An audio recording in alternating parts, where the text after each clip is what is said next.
ومن يضلله فلا هادي له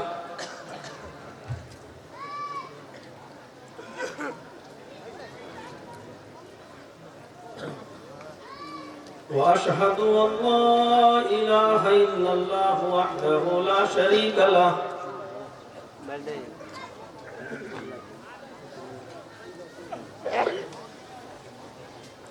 وأشهد أن محمدًا عبده ورسوله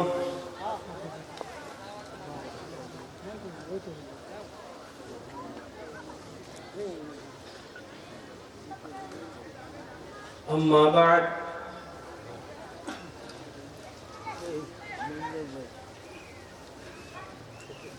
فإن خير الحديث كتاب الله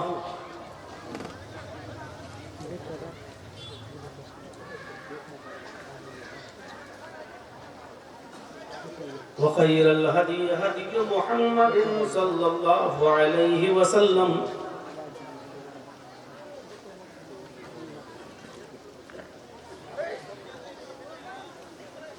وشر الأمور محدثاتها وكل محدثة بدعة وكل بدعة ضلالة وكل ضلالة في النار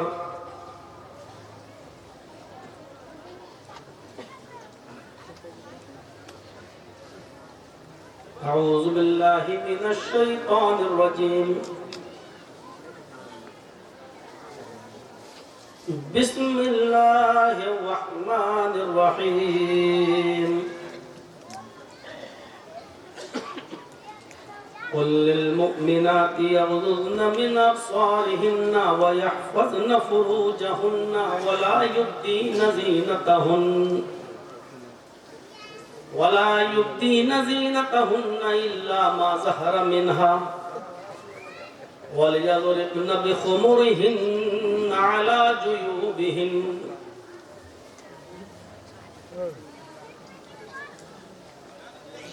رب اشرح لي صدري ويسر لي أمري واحلل عقدة من لساني يفقهوا قولي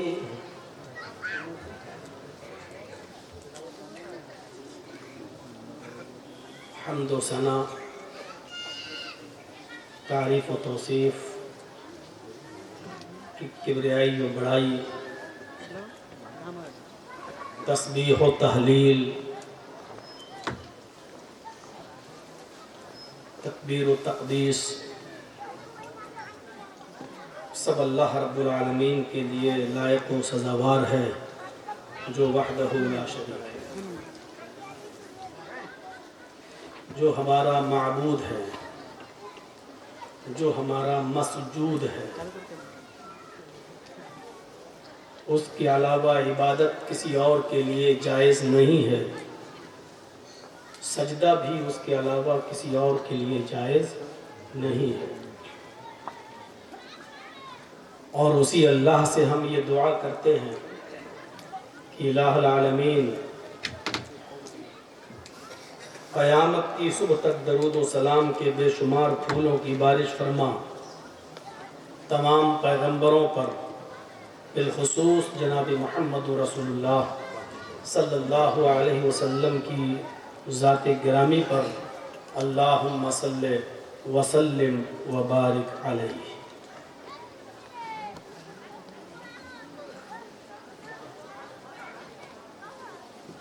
اس دنیا میں اللہ رب العالمین نے ہمیں اور آپ کو پیدا کیا، ہماری تخلیق کی، اور تخلیق کا مقصد بتایا عبادت۔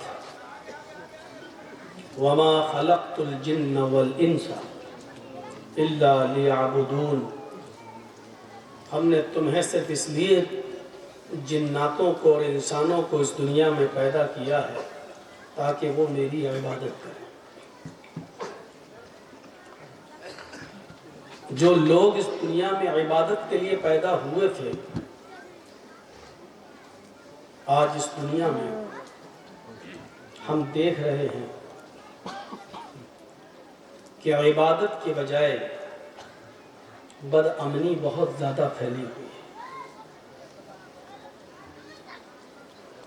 نہ صرف ہمارا یہ ملک ہندوستان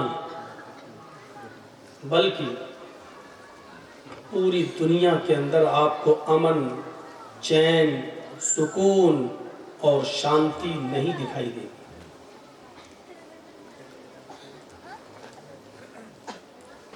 ہر جگہ فتنہ اور فساد۔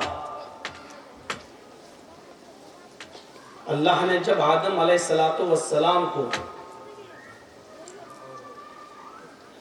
آدم کی تخلیق کرنا چاہی تو سب سے پہلے فرشتوں سے پوچھا بھی تھا، کیا اے فرشتوں، میں دنیا میں اپنا خلیفہ بنانا چاہتا ہوں، آدم کو، انسانیت کو دنیا میں پھیلانا چاہتا ہوں، اور اس کے لیے مجھے آدم کی تخلیق کرنی ہے، تمہاری کیا رائے ہے، تمہارا کیا مشورہ ہے؟ تو فرشتوں نے کہا تھا کہ اے اللہ، تو ایسی مخلوق کو دنیا میں کیوں پیدا کرنا چاہتا ہے جو دنیا میں خون بہائیں گے، فساد کریں گے، ایک دوسرے کا قتل کریں گے، لڑیں گے اور جھگڑیں گے۔ لیکن فرشتوں کے اس مشورے کے بعد اللہ نے یہ کہا کہ انی اعلم ما لا تعلمون، جو میں جانتا ہوں وہ تم نہیں جانتے۔ وہ پھر ایک الگ مسئلہ ہے، اگر میں تھوڑا سا بہک گیا اور اس طرف چلا گیا تو پورا ٹائم اسی میں چلا جائے گا کہ اللہ تعالیٰ کو مشورے کی کیا ضرورت ہے، اللہ مشورہ کیوں لیتا ہے۔ میں اس طرف نہیں جانا چاہتا ہوں کیونکہ یہ لیبل سے اور اسٹیٹس سے اوپر کی بات ہو جائے گی، شاید جو آپ کے سمجھ میں نہ آ سکے۔ بہرحال مختصراً یہ کہ اللہ نے کہا کہ جو میں جانتا ہوں وہ تم نہیں جانتے، اور پھر اللہ نے فرشتوں کے مشورے کے باوجود بھی حضرت آدم علیہ السلام کی تخلیق کی، ان کو جنت میں بھیجا، پھر ان کی پسلی سے حوا کو پیدا کیا اور دونوں کو جنت کے اندر داخل کیا اور کہا کلوا واشربوا، کھاؤ پیو، ولا تقربوا هذه الشجرة، لیکن اس درخت کے قریب مت جانا، اس درخت کے، اس پیڑ کے پاس مت جانا۔ میرا بتانے کا مقصد یہ ہے کہ فرشتوں نے بھی جو بات کہی تھی اس میں بھی جھوٹ نہیں تھا۔ دنیا میں فساد کریں گے، خون بہائیں گے، وہ ہو رہا ہے، اور یہ بات اللہ کے علم میں پہلے سے تھی کہ دنیا میں خون خرابہ ہوگا، فساد ہوگا، قتل و قتال ہوگا، بدامنی ہوگی، لیکن اس کے باوجود اللہ رب العالمین نے جو چاہا وہی کیا۔ دنیا میں بدامنی کیوں ہے؟ اس کا اگر آپ صحیح آنسر تلاش کرنا چاہیں، صحیح جواب تلاش کرنا چاہیں، تو اس کا فیکٹ اور صحیح جواب کوئی نہیں دے پائے گا۔ 3 کیٹیگریز ہیں، ایک فلسفیوں کی، ایک دہریوں کی جن کو کمیونسٹ کہا جاتا ہے، اور ایک سرکاری جس کو گورنمنٹ کہا جاتا ہے۔ آپ کسی گورنمنٹ سے، سرکار سے اگر آپ سوال کریں کہ دنیا میں بدامنی کیوں ہے، چلو دنیا چھوڑو، ہمارے بھارت میں بدامنی کیوں ہے، اشانتی کیوں ہے، ایک دوسرے کے خلاف آپس میں لڑنے اور مرنے کا جذبہ کیوں ہے، آپ کو سرکار یہ جواب دے گی کہ لوگوں کی تعداد بڑھتی جا رہی ہے، جن سنکھیا پر کنٹرول نہیں ہے، لہذا بھارت کی جن سنکھیا کو نینترن کیا جائے، کنٹرول میں لایا جائے۔ یہ سرکار کا جواب ہے، اور وہ یہ قانون لانے کی بات چل بھی رہی ہے، ہم دو ہمارے دو، لیکن یہ جواب صحیح نہیں ہے۔ کمیونسٹوں سے آپ سوال کریں، معاف کیجئے گا، وہ کمیونسٹ کا مطلب وہ نہیں جو آپ کے یہاں ہے، سی پی آئی ایم جس کو آپ لوگ بولتے ہیں۔ کمیونسٹ ایک جو محاورہ ہے وہ بولا جاتا ہے ان لوگوں کے لیے جو ادھرمی ہیں، جو اللہ پر یقین نہیں رکھتے، جو یہ کہتے ہیں کہ دنیا آٹومیٹک چل رہی ہے اور آٹومیٹک چلتی رہے گی، لوگ آتے رہیں گے، پیدا ہوتے رہیں گے، اور اس دنیا کا چلانے والا کوئی نہیں ہے، یہ دنیا ایسی آٹومیٹک چل رہی ہے، اللہ واللہ نام کی دنیا میں کوئی چیز نہیں ہے۔ کمیونسٹوں سے اگر آپ سوال کریں کہ دنیا میں بد امنی کیوں ہے، یعنی جو کسی مذہب کو نہیں مانتے ہیں، جو کسی دھرم کو نہیں مانتے ہیں، جو اپنی عقل کو ہی سب کچھ سمجھتے ہیں، جو عقل پسند لوگ ہیں، ان سے اگر آپ سوال کریں کہ بھارت میں بد امنی کیوں ہے، تو وہ اس کا جواب دیں گے کہ دنیا میں جو مال، جو دولت، جو سونا، جو چاندی اس دنیا کے اندر آیا ہے، پیدا ہوا ہے، یا جس نے بھی اس دولت کی فراوانی کی ہے، اس کی صحیح تقسیم نہیں ہوئی ہے، اور سارے فتنے اور بد امنی کی جڑ ہے دولت ہے۔ کسی کو کم مل گئی، کسی کو زیادہ ملی، اور وہ یہ کہتے ہیں کہ اگر اللہ ہوتا تو بے انصافی نہیں ہوتی کسی کے ساتھ، سب کو برابر پیسہ دیتا، سب کو برابر کا مکان دیتا، سب کو برابر کی دولت دیتا، سب کے پاس سب کچھ برابر برابر ہوتا۔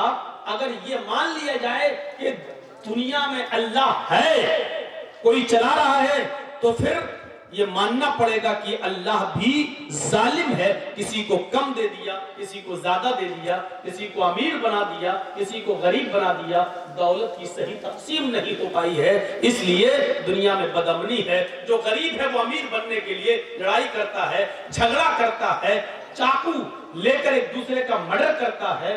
دنیا میں بد امنی کی اصل وجہ ہے کہ وہ دولت برابر برابر نہیں ملی ہے، تقسیم اس کی برابر نہیں ہوئی۔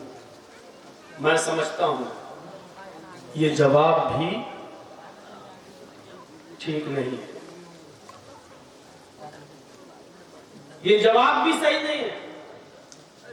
اس کیٹاگری کو آپ یاد رکھیے۔ کوئی کہتا ہے بد امنی کی اصل وجہ ہے جن سنکھیا، بڑھتی ہوئی تعداد، یہ سرکار کا موقف ہے۔ کمیونسٹ کہتے ہیں دولت کی صحیح تقسیم نہیں ہوئی ہے، کوئی امیر کوئی غریب، اس لیے بد امنی ہے۔ لیکن یہی سوال کسی فلسفی سے کریں، کسی فلسفی سے پوچھیں، اس کا جواب بڑا عجیب و غریب رہے گا۔ وہ کہے گا کہ دنیا میں بد امنی کی اصل وجہ ہے پرمانو بم، ایٹم بم، کیونکہ جس ملک کے پاس ایٹم بم ہے اور جس ملک کے پاس نہیں ہے، وہ ڈرتا ہے کہ کہیں پرمانو بم والا ہمارے اوپر اٹیک نہ کر دے، اس لیے وہ بھی پرمانو بم، ہائیڈروجن بم، نائٹروجن بم کو حاصل کرنے کے لیے دوسرے ملک سے بڑی طاقت بننا چاہتا ہے، اور اسی وجہ سے دنیا کے اندر بد امنی ہے۔ جیسے ایران امریکہ کی آنکھوں میں آنکھیں ڈال کر بات کرتا ہے کہ تم ہی صرف ایٹم بم اور ہائیڈروجن بم رکھو گے، کیا ہمیں ادھیکار نہیں ہے؟ کیا ہمیں ترقی کرنے کا حق نہیں ہے، تو دنیا میں اصل لڑائی اور جھگڑے اور بدامنی کی اصل وجہ ہے مہلک ہتھیاروں کا بنانا اور اس کا وجود میں آنا۔ دیکھیے، یہ 3 کیٹیگریز کے لوگ ہیں جو دنیا میں 3 قسم کے باتیں بتاتے ہیں کہ بدامنی دنیا میں اس لیے پھیلی ہے۔ میں سمجھتا ہوں تینوں کے جواب غلط ہیں۔ جہاں تک میرا اپنا خیال ہے وہ یہ کہتا ہے کہ دنیا میں بدامنی کی اصل وجہ یہ ہے کہ انسان کو جس مقصد کے لیے پیدا کیا گیا تھا آج اس مقصد سے انسان کو ہٹا دیا گیا ہے، اسی لیے بدامنی پھیلی ہوئی ہے۔ اگر انسان کو اس کے مقصد میں لگا دیا جائے تو بدامنی ختم ہو جائے۔ اس کو ایک مثال سے سمجھیے، آپ کے چھوٹا بچہ کسی اسکول میں پڑھتا ہے اور اس اسکول کا ٹائم ہے 8 بجے کا اور 12 بجے چھٹی ہو جاتی ہے۔ 8 بجے اسکول اور 12 بجے چھٹی۔ آپ کے بچوں کے علاوہ اس میں محلے کے اور بھی بچے، آپ کے گاؤں کے اور قریے کے کئی بچے اس میں پڑھتے ہیں۔ بچے 8 بجے سے پہلے اسکول پہنچ جاتے ہیں۔ جو بچے 8 بجے سے پہلے اسکول پہنچ گئے، ابھی بیل نہیں بجی، گھنٹی نہیں بجی، اب وہ بچے اسکول میں پہنچ کر کیا کر رہے ہیں؟ وہ اس کا شرٹ کھینچ رہا ہے، وہ اس کا پیر پکڑ رہا ہے، کوئی پیڑ پہ چڑھ کے کود رہا ہے، کوئی اس کو مار رہا ہے، کوئی اس کو مار رہا ہے، آپس میں کھیل رہے ہیں، شور کر رہے ہیں اور لڑ بھی رہے ہیں۔ کیا مطلب؟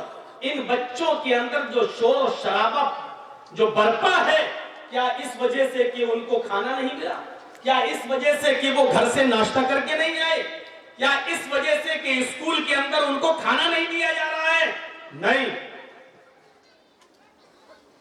تھوڑی دیر کے بعد آپ دیکھتے ہیں جیسے ہی 8 بجتا ہے، گھنٹی بجتی ہے، بچے اپنے کلاس روم میں چلے جاتے ہیں، میڈم یا ٹیچر آتا ہے اور ان کو پڑھانا شروع کر دیتا ہے۔ وہی بچے جو ابھی تھوڑی دیر پہلے شور کر رہے تھے، ایک دوسرے کی شرٹ اور پینٹ پکڑ کے اور ٹائی پکڑ کے کھینچ رہے تھے، ایک دوسرے کے اوپر جھڑپ رہے تھے، جمپنگ کر رہے تھے اور شور کر رہے تھے، 8 بجتے ہی، گھنٹی لگتے ہی وہ خاموش ہو جاتے ہیں اور ٹیچر ان کو پڑھانا شروع کر دیتا ہے۔ اب وہ بچے شور شرابہ کیوں بند کر دیتے ہیں؟ کیونکہ ٹیچر نے ان کو ان کے مقصد میں لگا دیا ہے اور ان کا مقصد تھا حصول علم، تعلیم حاصل کرنا۔ اب ان کو ان کے مقصد میں لگا دیا گیا۔ جب ان کو ان کے مقصد کے اندر لگا دیا گیا تو ان بچوں کا شور شرابہ کرنا اب آٹومیٹک ختم ہو جاتا ہے۔